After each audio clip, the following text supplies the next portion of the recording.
So, welcome to Biology Bug, the complete biology scenario. In previous lesson, we learned about the human respiratory pathway. So, that is nostrils, nasal chamber, pharynx, larynx, trachea, and bronchus, bronchioles. At the end of the bronchioles, they have a cluster of air sacs are called alveolus. Gases exchange occurs at the alveolus. The structural and functional unit of respiration occurs at alveolus. The structural functional unit of respiration is called alveolus. Alveolus are innumerable and uncountable and small in size. So those are useful to increase the surface area of respiration. So that is the use of alveolus. Alveolus are made up of single celled wall. That means it is a made up of single celled layers. So total respiration is under controlled by medulla oblongata. So the respiration starts from the nostrils, nasal chamber, larynx, pharynx, larynx, trachea, bronchus, bronchioles. At the end of the bronchioles, the clusters of air sacs are there. Those are called alveolus. Alveolus are structural functional unit of respiratory system. So those are made up of single celled walls.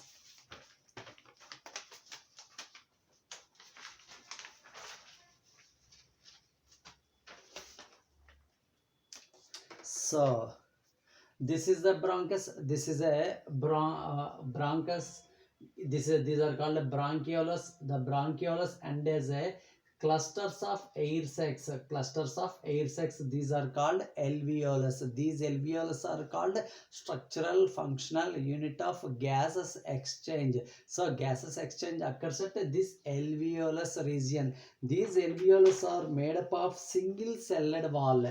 These are made up of a single celled valve.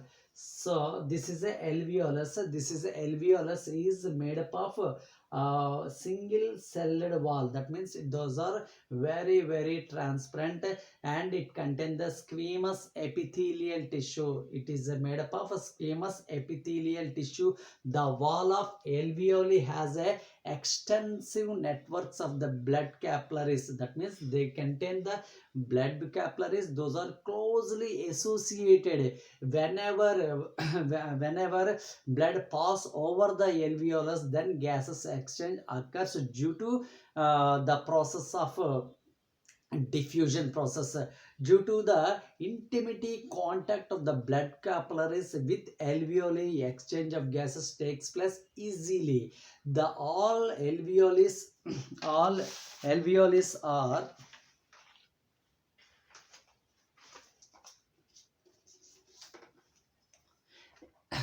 if all alveolis of our lungs spread out, they will occupy an area of 160 meter squares, which is equivalent to tennis court. So ఇప్పుడు మనము respiratory system అన్నది నాస్ట్రిల్స్తో start అవుతుంది. So nostrils నుంచి nasal ఛాంబర్కి, nasal chamber నుంచి ఫ్యారింగ్స్కి, pharynx నుంచి pharynx నుంచి లారింగ్స్ నుంచి ట్రేకియాకి వెళ్తుంది. ట్రేకియా రెండుగా డివైడ్ అవుతుంది. అవి దేనికి ఎండ్ అవుతాయంటే ట్రేకియా బ్రాంకస్గా డివైడ్ అవుతుంది. బ్రాంకస్ బ్రాంకియోలస్గా ఎండ్ అవుతుంది. బ్రాంకియోలస్ ఎండ్న క్లస్టర్స్ లాగే ఎయిర్ సాక్స్ ఉంటాయి. సో గ్యాసెస్ ఎక్స్చేంజ్ ఎక్కడ జరుగుతుందంటే ఇక్కడ జరుగుతుంది. అందుకే వీటిని ఏమంటారు? Structural functional unit of respiratory సిస్టమ్ని alveolus అంటారు. So those are closely associated with the blood capillaries. So వీటితోని బ్లడ్ క్యాపిలరీస్ చాలా దగ్గరగా ఇలా ఉంటాయి. ఎప్పుడైతే whenever blood pass over the alveolus, the gases exchange occurs at through the diffusion process. So it is made up of alveoli is made up of single celled wall. It is made up of single celled wall. The cell is made up of squamous epithelium. So it is closely associated with the blood capillaries. So so ఇప్పుడు లంగ్స్లో ఉన్న ఈ ఎల్వియోలస్ మొత్తం అంతా తీసి spread చేస్తే it nearly occupies the tennis court. The surface area of human lung is equivalent to that of the tennis court, nearly 160 meter square. 160 meter square. 160 meter square. So if we spread over all alveolus, so those are equivalent to tennis court కి అంత. So మనం lungs, రెండు లంగ్స్లో ఉన్న ఎల్వియోలస్ని కంప్లీట్గా spread చేస్తే it nearly occupies the tennis court. ఎంత ఉంటుంది? 160 meter squares అన్నంత ఆక్యుపై చేస్తుంది. So lungs are located at a thoracic cavity. These lungs, so we have one pair of lungs. So those lungs are located at the thoracic cavity. So thoracic cavity also known as a chest cavity. So chest cavity is separated from abdomen by thick muscle sheet that is called diaphragm. So diaphragm is useful to separate abdominal cavity and thoracic cavity. In thoracic cavity we can see two main internal organs. One is a heart, second one is a lung. So this is called trachea. So trachea divides into the bronchus. Each bronchus leads into, so each lung, this is a left lung, this is a right lung. So left lung is a smaller than right lung. So because it has a some notch, this is called a cardiac notch. This is called a cardiac notch because so it is useful to accommodate heart. So a right lung is made up of 3 lobules, 1 2 3 lobules, while so left lung is made up of 2 lobules, 1 and 2. Here left lung is a smaller than right lung because it has some notch. So this is called cardiac notch because so it is useful to accommodate heart. ఇక్కడ మనకి lungs ఉంటాయి, మనకి ఒక పేరు lungs ఉంటాయి. ఈ lungs ఎక్కడ ఉంటాయి? థొరాసిక్ క్యావిటీలో ఉంటాయి. ఈ థొరాసిక్ క్యావిటీ ఏమవుతుంది అంటే, థొరాసిక్ క్యావిటీని అబ్డామినల్ క్యావిటీని వేరు చేస్తూ ఉన్న దాన్ని ఏమంటారంటే డయాఫ్రమ్ అంటారు. It is a completely muscle sheet. So ఇది right lung, this is a left lung. Right lung, left lung. So left lung ఏంటి? స్మాల్గా ఉంటుంది. దేంతో కంపేర్ చేస్తున్నాం? రైట్ లంగ్తో కంపేర్ చేస్తున్నాం. It has some knot is there, that is called cardiac knot. ఈ ఏరియాలోనే ఏమవుతుందంటే ఇక్కడ హార్ట్ ఉంటుంది. ఓకే, సో ఈ ప్లేస్లోని మనకి హార్ట్ ఉంటుంది. రైట్లోని ఎన్ని లోబ్యూల్స్ ఉన్నాయి? 1 2 3 లోబ్యూల్స్ ఉన్నాయి. So right lung is made up of 3 lobules, left lung is made up of 2 lobules. Okay, so lungs are covered by double membrane. So these lungs are covered by double membrane, that is called flora. It is more important. So that is called flora. So flora is lungs are covered by double membrane, that is called flora. The space between lungs and flora filled with a fluid, that is called pleural fluid.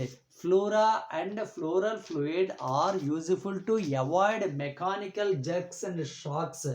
So ఈ lungs ఉన్నాయి కదా, lungs చుట్టూ cover చేస్తూ ఉన్న double membrane ఏమంటారంటే pleura అంటారు. So లంగ్స్కి ఫ్లోరాకి మధ్యన ఉన్న ప్లేస్లోని ఉన్న ఫ్లూయిడ్ని ఫ్లోరల్ ఫ్లూయిడ్ అంటారు. That is called pleural fluid. So pleural fluid వాళ్ళ యూజ్ ఏమిటి అంటే those are useful to avoid mechanical injuries and jerks and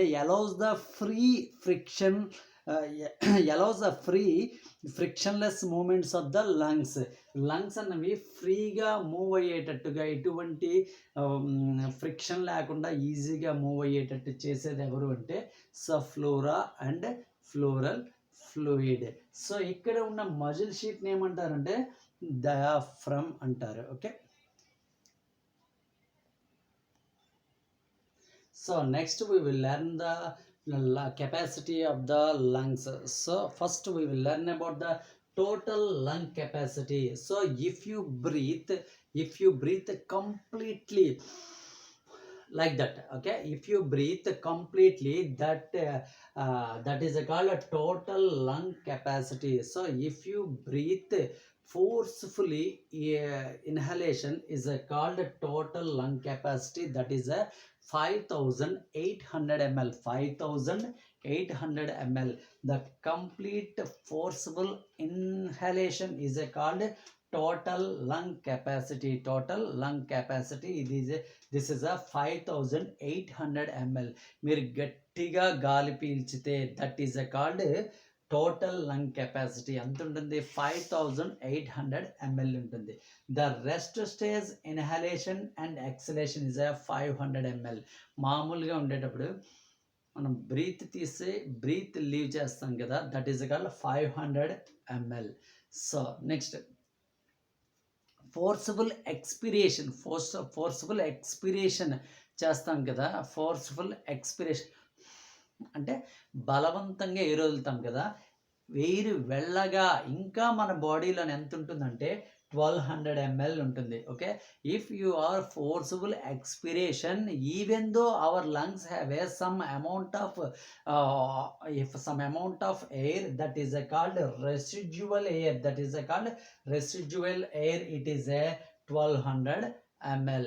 అంటే forceful, even forceful expiration. So we have some amount of air, that is called residual air, that is nearly 1200 ml. So the total lung capacity, these are most important bits. So total lung capacity is a 5800 ml. Rest stage inhalation and exhalation 500 ml. So the residual capacity, the residual lung capacity is a 200 ml. 200 ml అంటే forcible expiration, even though we have some amount of air, that air is called residual air. So this is a biology bug. Please keep watching my biology bug. If you subscribe, you will get new notifications for my channel. So please cooperate with me. Okay, thank you for watching. So